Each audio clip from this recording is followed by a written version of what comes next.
3 मई को हुई NEET UG 2026 की परीक्षा अब रद्द हो गई है। खबर आ रही है कि एनटीए ने कथित गैस पेपर लीक होने की खबर के बाद ये फैसला लिया है। क्या है पूरा मामला, कैसे, क्यों, इसके पीछे की वजह क्या रही है कि आखिर नीट 2026 की परीक्षा को क्यों रद्द किया गया है।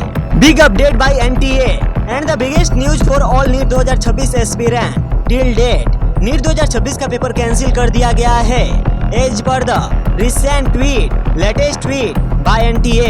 अभी कुछ मिनट पहले ही एनटीए ने अपने ऑफिशियल ट्विटर हैंडल पर ट्वीट करते हुए यह नोटिस अपलोड किया है। अभी तक हमको भी एकदम कंफर्म नहीं है, लेकिन जो मैंने हाईलाइटेड पॉइंट पढ़ा वो जैसे ही मैंने पढ़ा मुझे लगा आप तक एक न्यूज लेकर आना चाहिए, क्योंकि हम बहुत टाइम से इस चीज को फाइट कर रहे थे। नमस्कार, डिजिटली टॉक्स इंडिया में आपका स्वागत है। मैं हूँ वीके सिंह। पेपर लीक यह एक त्रासदी बन चुका है हमारे देश में, चाहे वो रेलवे के एग्जाम्स में पेपर लीक के आरोप लगते रहे, पुलिस कांस्टेबल के एग्जाम में पेपर लीक, और अब तो डॉक्टर बनने के लिए जो परीक्षा होती है नीट की, वो भी लीक होने लगी है। उसका पेपर लीक हुआ और आज यानी मंगलवार को नेशनल टेस्टिंग एजेंसी ने री नीट यानी दोबारा नीट की परीक्षाएं कराने का ऐलान किया है। यानी 22,70,000 बच्चे जिन्होंने 3 मई को यहाँ परीक्षा दी थी उन्हें वापस ये परीक्षा देनी होगी। 2024 में भी पेपर लीक के आरोप लगे थे, सुप्रीम कोर्ट में मामला गया था। उस समय मुख्य न्यायाधीश चंद्रचूड़ ने सुनवाई की और अंत में फैसला हुआ कि पेपर लीक तो हुआ पर बहुत लोकलाइज है और कुछ 100 बच्चों का ये रीनीट हुआ, बाकी सभी बच्चों का रीनीट नहीं हुआ। बहुत प्रदर्शन हुए थे उस वक्त, बहुत सारे जो शिक्षक, चाहे वो अलग पांडे हो चाहे वो दूसरे बड़े कोचिंग के मालिक हो, वो सब प्रदर्शन कर रहे थे कि भाई दोबारा रीनीट होना चाहिए। और इस बार पेपर लीक के सबूत इतने पुख्ता है कि रीनीट भी कराना पड़ रहा है एनटीए को, और साथ में सीबीआई जांच भी। यानी एनटीए जैसी एजेंसी, नेशनल टेस्टिंग एजेंसी, जिसका काम ही सिर्फ परीक्षा कराने का है, वो किस तरह नाकाम है, नाकाबिल है इतनी बड़ी परीक्षा कराने में। देखिए यहाँ सबसे पहले बड़ी बात कि एनटीए की तरफ से प्रेस रिलीज जारी हुआ है, हम सब लोगों को भी भेजा गया है, बताया गया है उस रिलीज में क्या लिखा हुआ है। तो चलिए जानते हैं। इसमें बताया गया एनटीए की तरफ से कि राजस्थान पुलिस के जांच में अब लग रहा है सामने आ रही है चीजें की लीक है। तो क्योंकि ये लीक है इसीलिए एनटीए ने कहा है कि फिर से री एग्जामिनेशन करवाया जाएगा, और ये री एग्जामिनेशन की जो डेट है अभी इस पर एनटीए ने कुछ कहा नहीं है। उन्होंने सिर्फ यह कहा है कि अभी री इशू किए जाएंगे एडमिट कार्ड फिर से बच्चों को, और एग्जाम फिर से रीशेड्यूल किया जाएगा।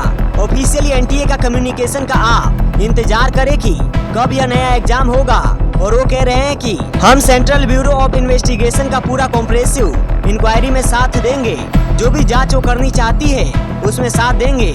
एजेंसी की तरफ से यह भी कहा जा रहा है कि जो फिर से एग्जामिनेशन होगा, हम जानते हैं कि बच्चों के लिए बहुत बड़ी प्रॉब्लम होगी फिर से एग्जाम देना, तो हम जानते हैं कि ये एक बहुत बड़ा प्रॉब्लम है और डैमेज है, एक ट्रस्ट को डैमेज है। उन्होंने यह भी कहा है कि ज्यादा लास्टिंग डैमेज होगा पूरे इंस्टीट्यूशन को, और हम इसको मद्देनजर में रखते हुए अब जो साइकिल फॉरवर्ड कैरी फॉरवर्ड होगी वो फिर से होगी। लेकिन एनटीए ने यह भी कहा है कि दोबारा से रजिस्ट्रेशन करने की बच्चों को जरूरत नहीं है। जिन बच्चों ने इस साल के 3 मई के एग्जाम के लिए रजिस्टर किया था वो इस एग्जाम में दोबारा बैठ पाएंगे। लेकिन जैसा आपने कहा, त्रासदी हो गई है, एक एग्जाम सही ढंग से नहीं करा पा रही है सरकार, और इतना बड़ा एग्जाम देश का, ये एमबीबीएस के डॉक्टर बन के निकलते हैं इस एग्जाम से।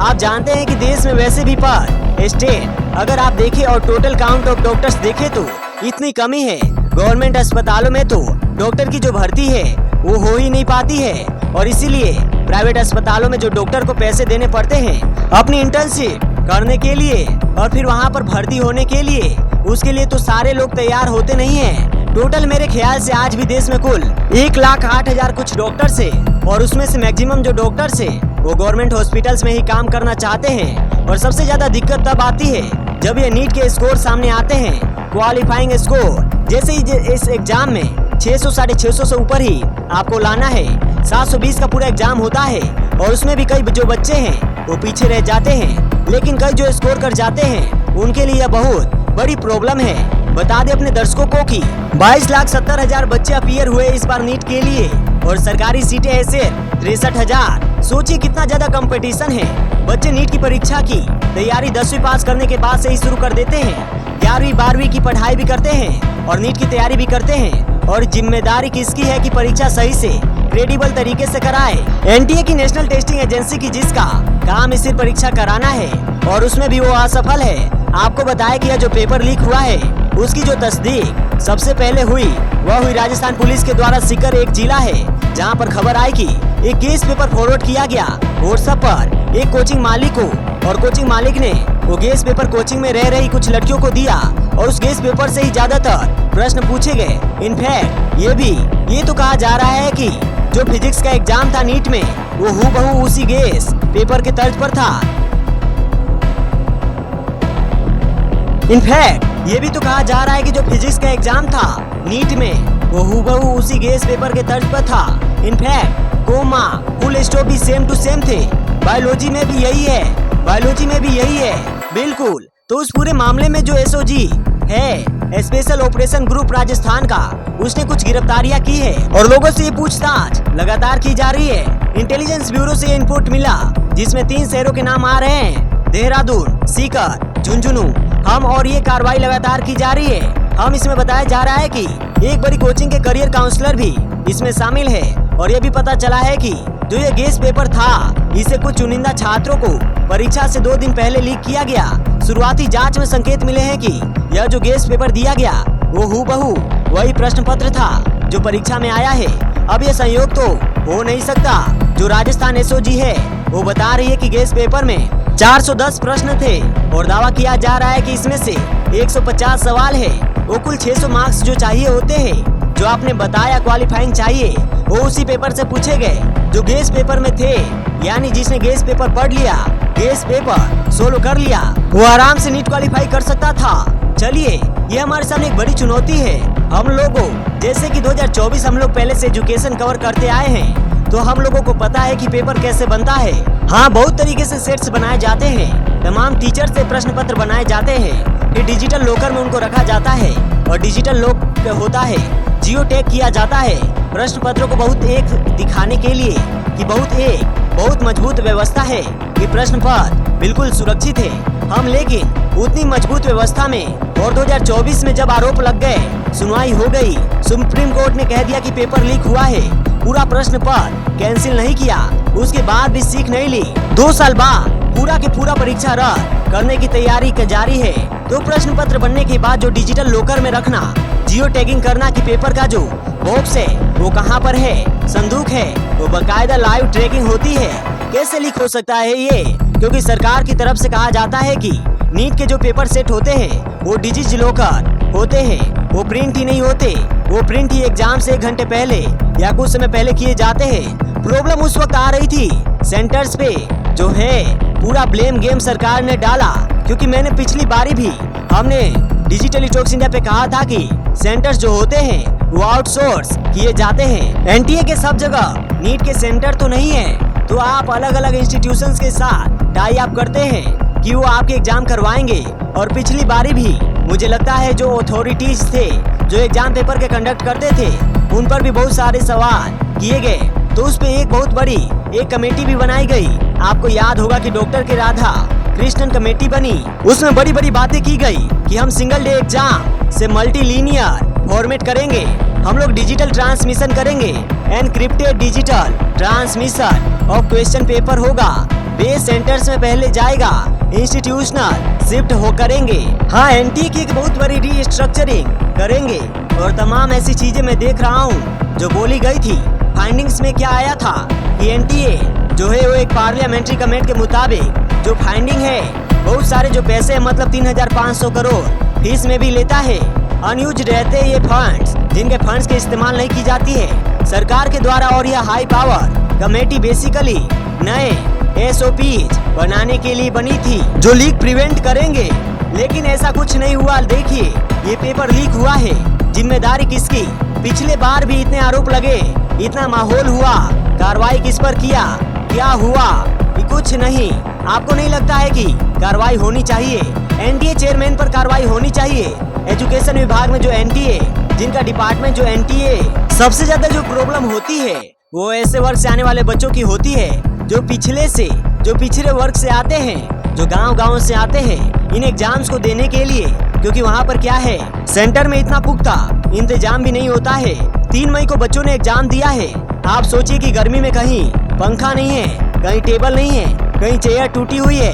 बहुत ऐसी परिस्थितियों में जो बच्चे हैं वो एग्जाम देते हैं। और हालांकि ये जो एग्जाम है पेन एंड पेपर एग्जाम की तरह है, लेकिन इसमें बहुत सारी जो चीजें हैं वो करी जा रही थी सरकार की तरफ से। मैंने बताया 5G जैमर लगाए और ये सब किया। अगर आप फिर भी ऐसे लीक्स प्रिवेंट नहीं कर रहे हैं तो ये बहुत बड़ी प्रॉब्लम है, बहुत बड़ी समस्या है। पिछली बारी जब 2024 में लीक हुई थी तो 1560 बच्चों के लिए फिर से री एग्जामिनेशन का सुप्रीम कोर्ट के प्रेशर में सरकार ने विंडो खोला था कि ये बच्चे जो बहुत ज्यादा टॉप स्कोर कर चुके हैं इनका फिर से री एग्जाम किया जाए, और अन्य वो बच्चे जो इस एग्जाम में बैठना चाहते हैं फिर से री एग्जाम किया जाए। ऑप्शन दिया था, ऑप्शन में यह भी पता चला कि सिर्फ 1563 बच्चों को फिर से एग्जाम देना था। तो आप देख लीजिए कि एक बार जो ये बच्चा एग्जाम दे रहा है, अब चाहे कोई भी रिजल्ट आया हो, यस या नो, क्वालिफाइड, नॉट क्वालिफाइड, वो दोबारा एग्जाम देना नहीं चाहता है, क्योंकि प्रिपरेशन इतनी लगती है एक एग्जाम के लिए। इतना आसान नहीं है ये एग्जाम बार बार देना। और कोचिंग सेंटर्स में जाके बच्चे अपने दिन रात एक करते हैं इस एग्जाम को देने के लिए, और काफी पैसा अपनी तरफ से भी लगाते हैं इनके परिवार वाले की मेरा बच्चा डॉक्टर बन जाए इस देश में। बताइए, सोचिए, हमने बताया शुरुआत में कि 2270 बच्चा बैठा, 63,000 सिर्फ सरकारी सीटें हैं, और प्राइवेट कॉलेज में एडमिशन के लिए आपको साल के 1 से 1.5 करोड़ देने होते हैं। तो मेडिकल की पढ़ाई भी प्राइवेट कॉलेजों में आसान नहीं है। और सरकार कहती है, एनटीए ये कहता है कि हमारा तो बड़ा फुल प्रूफ मामला है। हम प्रश्न पत्रों को जीपीएस ट्रैकिंग वाले वाहनों के जरिए भेजते हैं, उन पर यूनिक और ट्रांस ट्रेसेबल वाटर मार्क मौजूद था। परीक्षा केंद्रों पर निगरानी कंट्रोल रूम के जरिए एआई असिस्टेड सीसीटीवी कैमरे के जरिए की जा रही थी। और यह भी बताया कि जितने परीक्षार्थी थे, स्टूडेंट्स थे जिन्होंने एग्जाम दिया, उनका बायोमेट्रिक कराया गया था, 5G जैमर लगाए गए थे, इतना पैसा खर्च किया गया था, इतना सब कुछ किया गया था। और ये सब पैसा हमारे टैक्स पेयर्स का है, और हमारे बच्चों को सुविधा हो, हमारे बच्चों का करियर अच्छे से बने, इसके लिए लोग मेहनत करते हैं, जी जान लगा देते हैं। और आज लीक हो गया, अब क्या गारंटी है कि फिर लीक नहीं होगा? जवाबदेही किसी की नहीं है। आपने बस ये एक कॉलेज निकाल के बता दिया कि हम सीबीआई जांच कराएंगे, हमने बहुत पारदर्शी तरीके से एग्जाम कराया, तो फिर लीक कैसे हो गया? और एक जगह नहीं, कई जगह हुआ। केरल में बैठे हुए एमबीबीएस के एक छात्र ने अपने पिता को व्हाट्सएप पर पेपर भेजा, गेस पेपर भेजा, और कहा कि आप अपनी कोचिंग की लड़कियों को यह दे दीजिए, कल यही पेपर आएगा। और वही हुआ। तो केरल में बैठे हुए बच्चों के पास ये पेपर है, और इस समय तो एक क्लिक पर, बस एक क्लिक करने की देर है, पूरी दुनिया आपकी मुट्ठी में है। एक क्लिक में कहीं से कहीं कोई चीजें चली जाती है। धर्मेंद्र प्रधान का कोई बयान नहीं आया, इस पर धर्मेंद्र प्रधान जी का कोई बयान सामने नहीं आया, इस पर एनटीए चेयरमैन का भी कोई बयान नहीं आया है सामने। क्योंकि आपको याद होगा पिछली बार इतना बवाल मचा था, उसके बाद लगातार धर्मेंद्र प्रधान बयान पे बयान दिए जा रहे थे। उसका एक मेरे ख्याल से कारण भी था, शायद चुनाव थे किसी स्टेट में। नहीं, चुनाव हो नहीं हो, बच्चों के लिए तो मतलब आप समझिए कि कितना प्रेशर वाला टाइम होता है ये, और कितना काम रहता है। मैं और आप ये सब जानते हैं। कुछ बच्चों को जो नीट की परीक्षा जिन्होंने दी है इस बार, और हमारे दोस्त जानकार रिश्तेदारों में होते हैं, लोगों कल से बेचारे बच्चे 3 दिन से परेशान कि पेपर लीक हो गया, दोबारा होगा नहीं होगा, कितना मेंटल प्रेशर रहता है। वैसे भी इतना कंपटीशन, आपको याद होगा पिछली बार तो एक हाथ बच्चों के तमिलनाडु में एक आध बच्चे ने आत्महत्या करने की भी खबरें आपने सुनी होगी। जो राजस्थान के एडीजी विशाल बंसल है, उन्होंने कहा था कि अभी तक उनकी जांच गेस पेपर पर केंद्रित है, जिसे परीक्षा से पहले बच्चों के बीच बांटे जाने का आरोप है। जैसे आपने हम लोग बात कर रहे थे, गेस पेपर में 410 सवाल थे, और इसी में से 120 सवाल केमिस्ट्री में पूछे गए, और बताया जा रहा है कि काफी समय से ये गेस पेपर बट रहा था। हम और ये 15 दिन से लेकर 1 महीने पहले तक छात्रों तक पहुंच चुका था। तो अब ये भी एक प्रॉब्लम है ना कि आपने 3 मई को एग्जाम करा दिया, आपको नहीं पता यह गेस पेपर कुछ दिनों में घूम रहा है, सर्कुलेट हो रहा है। 7 मई को एनटीए को पता चलता है, 7 मई को अथॉरिटीज को बताया जाता है कि देखिए ऐसा कुछ हुआ है। बिल्कुल, अब आपकी जो जांच है, आपके जो टीचर्स है, प्रोफेसर से, एनटीए का तंत्र है पूरा, वो क्या कर रहा है? कुछ नहीं कर रहा है। आज विफल है आप इस काम में विफल है। 22,70,000 छात्रों को और उनके स्वाभिमान को और उनके अभिभावकों को, और उस विश्वास को आपने तोड़ा है। इस विश्वास पर ये परीक्षाएं बच्चे जाकर के लिखते हैं। सोचिए, जो मेहनत करने वाला बच्चा है उसने कितनी मेहनत से लिखा होगा, और जिसके पास पेपर आ गया है वो तो क्वालिफाई कर जाएगा। हो सकता है कि हर साल होता हो, इस बार आप पकड़े गए, हर साल नहीं पकड़े जाते। तो चलिए, उम्मीद है कि अब परीक्षा होगी तो पारदर्शी तरीके से होगी, फुल प्रूफ होगी, लेकिन जवाबदेही तय होनी चाहिए और कार्रवाई होनी चाहिए। जो इसमें शामिल है उन सब लोगों को हटाना चाहिए, सस्पेंशन होना चाहिए, नौकरी जानी चाहिए। ये इतना बड़ा अपराध है क्योंकि आप बच्चों के करियर के साथ, उनके फ्यूचर के साथ खिलवाड़ कर रहे हैं। हमें देखने के लिए बहुत बहुत शुक्रिया। डिजिटल टॉक्स इंडिया पर हम नीट से जुड़े हुए जो भी अपडेट्स होंगे वो लगातार आपको देते रहेंगे और आगे भी देंगे। धन्यवाद। जय हिंद, जय भारत।